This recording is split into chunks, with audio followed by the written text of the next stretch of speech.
he's representing a 105-year-old literary organization right now called the New York Browning Society.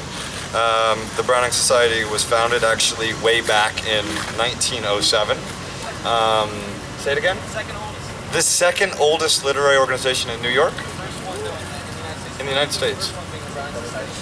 The first one being the Browning Society in Boston.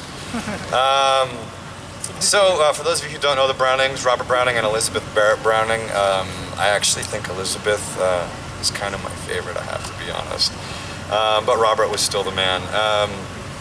The organization was founded to study the poetry and life and work of Robert Browning and Elizabeth Barrett Browning.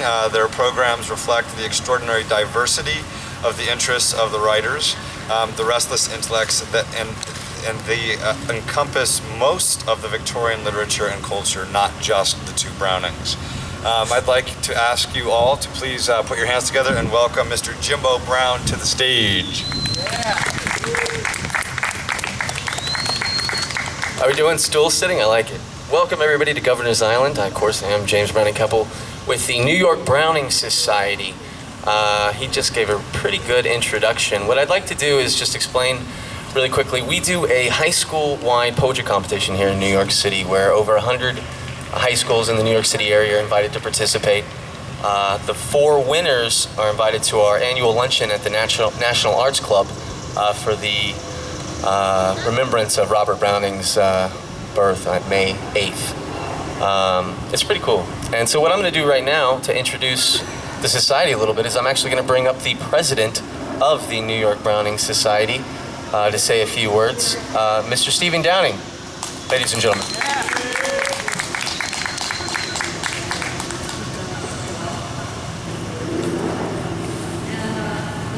Thanks so much, everybody, for being here. I think it's great what's being done to keep poetry alive. Original poetry, traditional poetry, and find connections. As James said, our society goes back to 1907. We're a few years younger than the Boston Browning Society. The first Browning Societies actually started in London in the 1880s, and it was a time before Robert Browning himself passed away. So the story would be that he would sometime arrive at Browning Society meetings and kind of sneak in the back to see what's being said about him and his work. The word would go forth, the old man's in the back, be careful what you say. So, anyway, I'm the old man today, and it's great to be here. The question is, why study Browning, and what did Browning, and when I say the Browning, I mean the Brownings. What was it about their poetry that has lasted on into the 21st century? I would say it's really 2 things. One, the exploration of human character in ways that hadn't been done before by the Romantics or previous. And the second is the connection between classical and Romantic poetry into modern poetry, the 20th and 21st century. They were both instrumental. She more in a sensitivity to the woman's movement and feminine values and opportunities for women. Early on, her prose poem Aurora Lee, if you haven't read it, it goes over 100 pages and it's brilliant, way ahead of its time.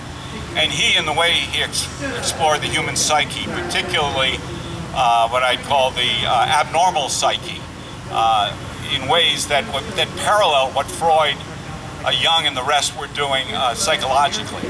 And he had a huge impact on Frost and Eliot and all of the great 20th century writers.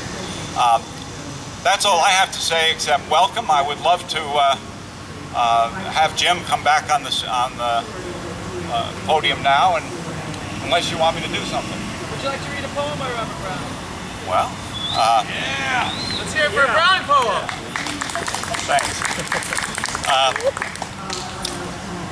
I'll try to remember one. He was an extremely passionate man. Love to him surmounted everything else. And in one poem, he makes that clear. It's called Now.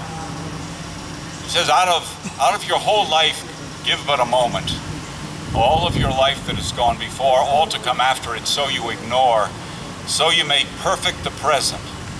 Condense in a rapture of rage for perfection's endowment, thought and feeling and soul and sense, merged in a moment that gives me at last you around me for once, you beneath me, above me, sure that despite of time future, time past, this tick of our lifetimes, one moment you love me.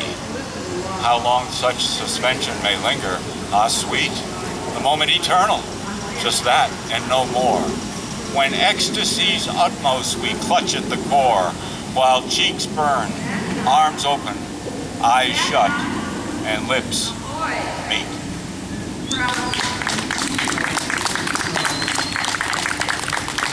And I'll finish by what is described to be Browning's last poem, Robert Browning's last poem, called Epilogue to Asalondo, where he lived late in his life. That's in northern Italy.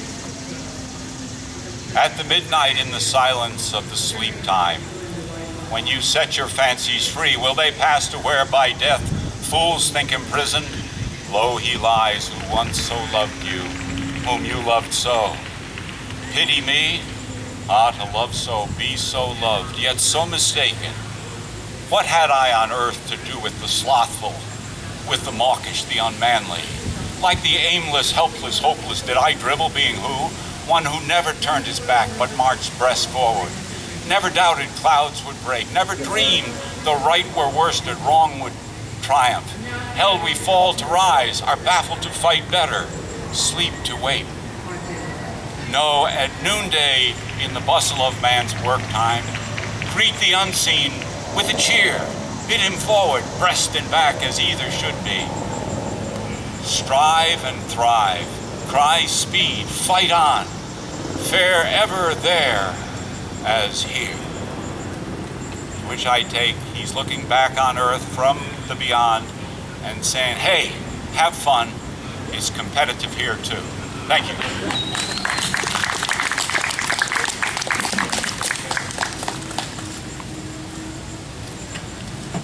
Speaking of competitions,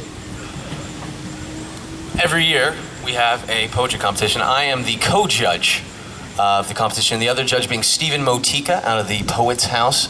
Fortunately, he was not available to make it with us. But we had 4 fantastic winners this year, 2 of which have made it by boat all the way to Governor's Island. And they're going to be reading some of their original poetry as the best and brightest of New York City high school-wide poetry competition sponsored by the New York Browning Society. If you want to find out more about the New York Browning Society, just check out newyorkbrowningsociety.com or .org, I think. And then show up at the National Arts Club on the second Wednesday. October begins. October 9th is the first meeting for this year's Browning Society. Check us out, 1 o'clock, National Arts Club. You'll have a lot of fun. Let's give it up for one of our first readers. His name is Arrow Arum. And let's give a round of applause for Arrow Arum.